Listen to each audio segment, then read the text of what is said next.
This large-scale landscape painting by John Constable is one of a series he painted in the 1820s. It's called The Leaping Horse, and it was shown at the Royal Academy exhibition of 1825. The painting represents aspects of the Suffolk countryside, around the River Stour, where Constable's family had built up a prosperous business in milling and trade. A horse and rider are depicted leaping a fence on an old bridge over a sluice in the river. To the left is the barge that the horse is towing.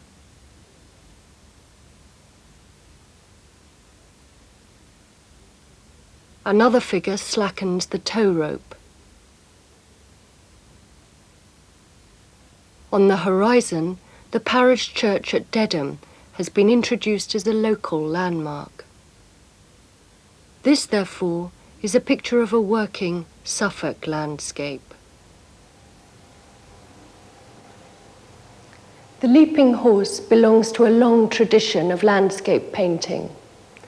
The landscape genre involved technical skills that the artist depended on to produce an image of the countryside that corresponded to certain expectations. How then did the picture come to look as it does? How was it made? The landscape tradition Constable was working in can be traced back through to the work of the 17th century French landscape painter Claude Lorraine.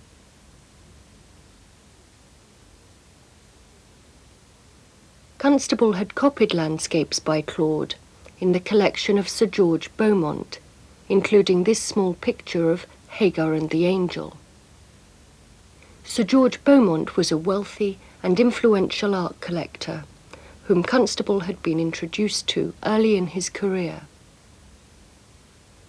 This painting by Claude is called Landscape Narcissus and also belonged to Sir George Beaumont. Artists studied the old masters as part of their training in order to learn the basic techniques by which the three-dimensional world could be represented on the two-dimensional plane of the canvas. The horizontal format used by Claude here is also used by Constable in The Leaping Horse. The compositions are similar, with trees to the left, open country to the right, and water in the foreground. I'm not suggesting Constable consciously used Narcissus as his model, but that as a landscape painter, he was working with an established set of basic techniques. In this picture, Constable chose a low viewpoint that lessens the sense of distance. It is to the middle ground that the eye is led first, where we enter the picture, focusing on the canalized river. Instead of mythological figures, he depicts the river with its traffic of barges and the horses that tow them. It was a period of continuing depression and much social unrest in the countryside. Suffolk had its share of arson and rioting by distressed agricultural labourers affected by new farming methods and chronic underemployment. But Constable chose to represent the productive trading life of the river.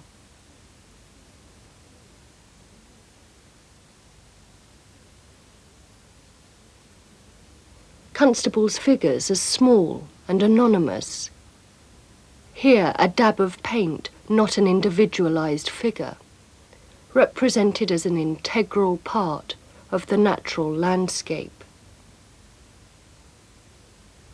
In the foreground, the natural life of the Stour is brought into focus. The details of the bank, the mooring post, the clumps of foliage. The grasses are depicted in the dank surrounds of the weathered wooden sluice.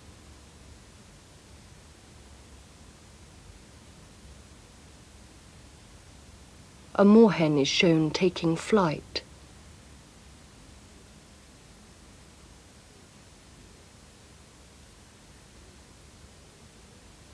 This was not the idle, timeless zone of Claude's mythological landscape. It was a working landscape that conformed to certain urban views of the countryside, in which life was still seen as ordered and fruitful. At this point in his career, Constable was addressing his work to an urban viewing public, notably that which frequented the Royal Academy. In constructing that image of the countryside, Constable has used certain conventional devices of landscape painting. For instance, he has placed a darker mass of trees to one side, making the contrasting lighter landscape seem to recede. He also made certain changes to the composition. Originally, he had introduced a tree to the right. There are still faint traces where he painted out the willow tree after the Royal Academy show in 1825, moving it to the centre of the composition. Using and adapting conventional devices was normal procedure, and it undermines the notion that Constable's landscape painting, or indeed any landscape painting, is the direct, unmediated reflection of nature. Rubens' landscape with the Château d'Estaing was another aspect of the 17th century landscape tradition to which Constable was looking. It too was in Sir George Beaumont's collection. Constable interpreted Rubens' work in the context of his own interests, in the close attention to the textures of nature and in weather conditions. Here the early morning frost of a crisp autumn day. Constable could also identify here with the recognizably social world that Rubens represented, rather than an idealized mythological world. But the basic composition again consists of trees to the left, open country to the right, this time with a high viewpoint looking down onto an unfolding plain. The basic elements of landscape painting could be taken for granted as necessary tools in the making of a plausible work of art. To situate Constable's painting in such a landscape tradition is not to say his art refers only to other art, but it was a tradition used and interpreted. The general point I want to stress is that Constable's picture was not, and could not be, a spontaneous response to nature. He was dependent for his art on the available representations of nature in art. The large size of the leaping horse was conventional for an ambitious landscape painting that was to be exhibited at the Royal Academy. For the same reason, it had to be an oil painting rather than a watercolour. To produce a picture for exhibition required a great deal of preparatory work.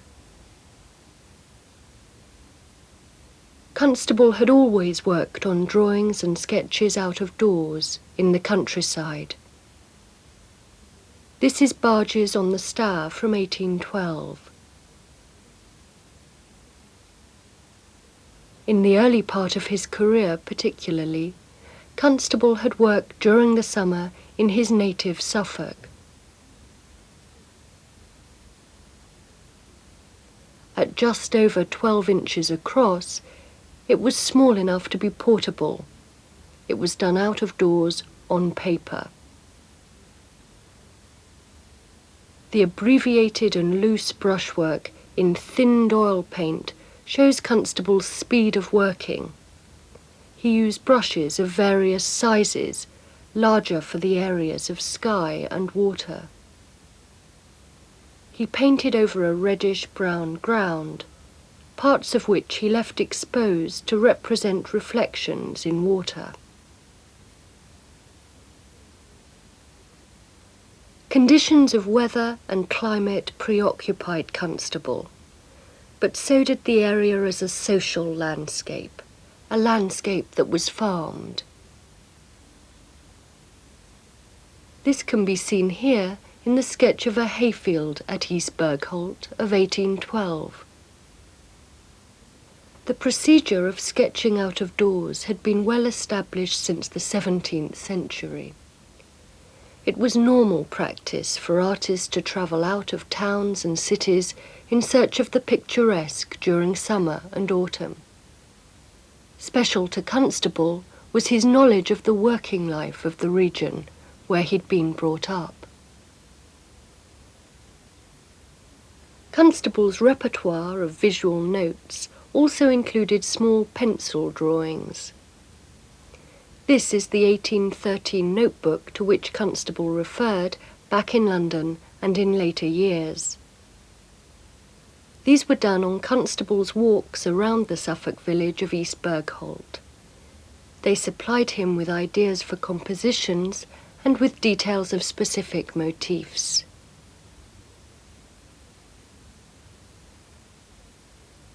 The year he started work on the Leaping Horse, 1824, Constable did not return to Suffolk. He left his London studio and worked at the coastal resort of Brighton, concentrating on sea and skyscapes. A dark and heavy rainstorm thrashing the sea is represented by the rapid downward strokes of the brush hitting the low horizon.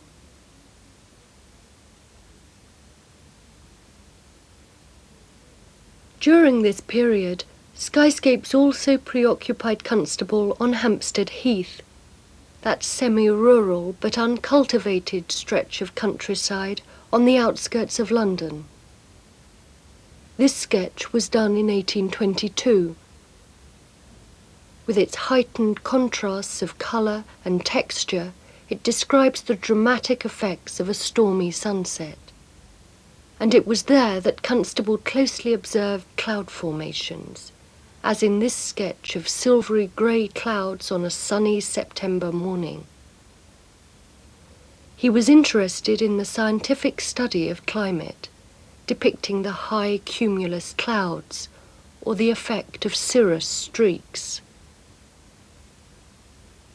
But representing the ever-changing movement of the sky in a static image depended on certain established conventions of cloud painting. Indeed, Constable had copied cloud studies by the English watercolourist Alexander Cousins, writing notes on the weather conditions below. They provided a repertoire on which Constable could draw, and along with the outdoor sketches, enabled him to build up a convincing picture of the landscape at a particular time and place. These are drawings and sketches of the summer months. No winter scenes these. It was in the summer and early autumn that Constable was working out of doors. For the next stage, small-scale drawings were produced in his London studio. Constable worked in the studio during the winter, in preparation for the Royal Academy show that started in May. This suggests a calendar of work, largely determined by the Royal Academy. Both these are pencil and wash. In building up his picture, Constable drew indirectly on his sketches and directly on such details as this, the tiny mooring post from the 1813 notebook. And this, a drawing of the willow tree.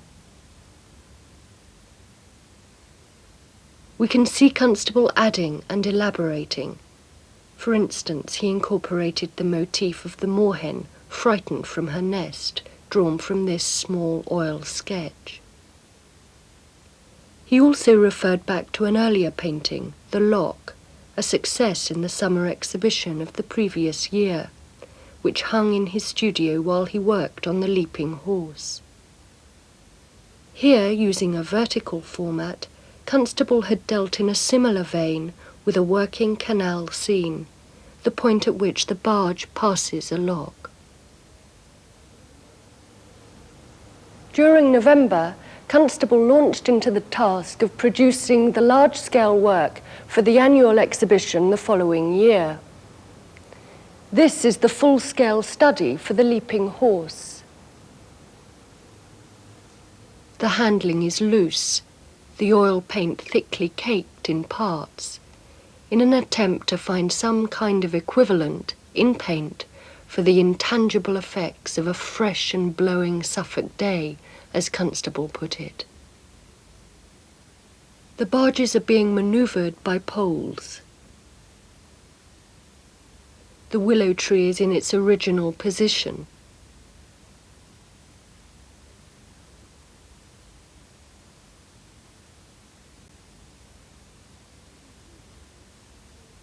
There is no Dedham Church on the horizon. So Constable made various changes in the version he exhibited, besides shifting the willow tree. He has altered the foreground. For instance, in the exhibited version, the mooring post has been extended and detail added. Figures highlighted in scarlet appear in a barge with a lowered sail.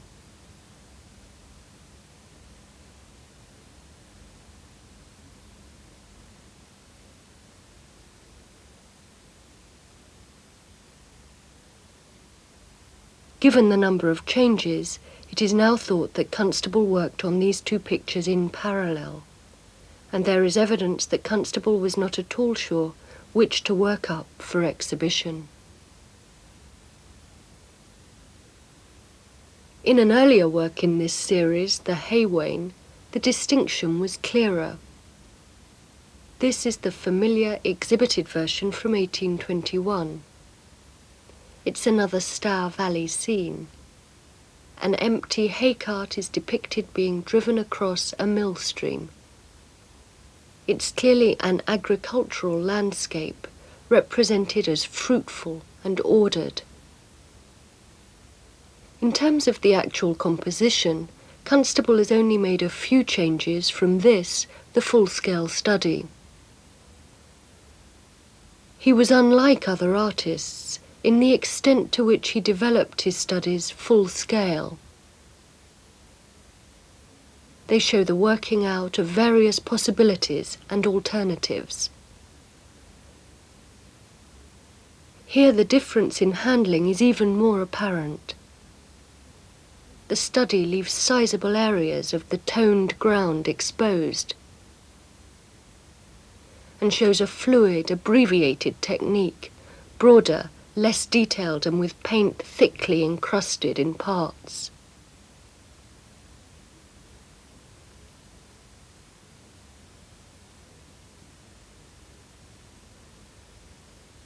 The full-scale study may seem to us, today, acceptable as a finished picture in its own right. But that, I want to stress, is subject to our particular viewpoint. Notions of artistic competence have undergone important changes since Constable was working in the 1820s. Then, its lack of finish did not conform with ideas of what a competent, finished picture should look like, and was therefore not exhibitable.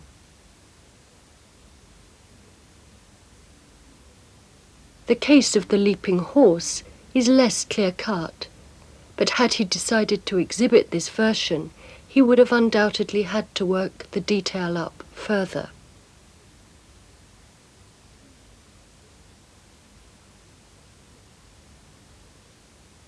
Artists' reputations and income depended on their ability to produce pictures fit for exhibition. Constable was working within the system of art institutions and the art market. It was that system which largely determined his annual pattern of work. The prices fetched for his final versions were in the hundreds of pounds. The full-scale studies were neither exhibited nor sold in his lifetime. When they were sold in 1838, the price fetched for the full-scale studies of both the Haywain and the Leaping Horse was £14 10s. The small sketches went for a few shillings each. These prices indicate what the pictures were seen as, mere preparatory work.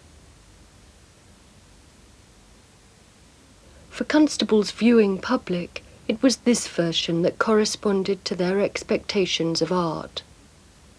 It also corresponded to certain ideas and expectations about how the landscape and rural life could be represented. Later in the century, the influential art critic Ruskin saw Constable's type of agricultural landscape as impoverished.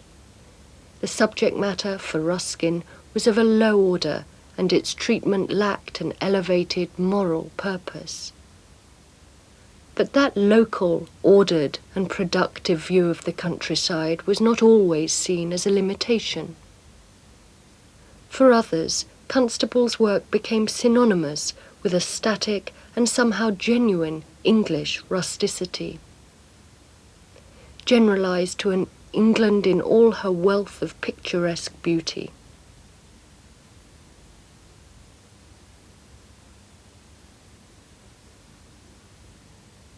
Desire for stability in rural life was a factor in the making of the picture and in its interpretation by an urban public. But this aspect subsequently took on a life of its own, injected with a large dose of nostalgia. After 1860, interest grew in the full-scale studies. By the 20th century, they came to be rated more highly by some than the final paintings.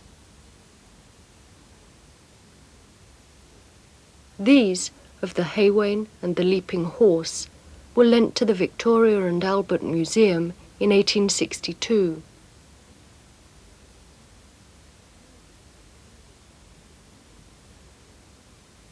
That they came to be seen as exhibitable in their own right was very different from the way they were originally conceived. The meanings works of art have when they are made, then, are not necessarily the same as the way they are later interpreted.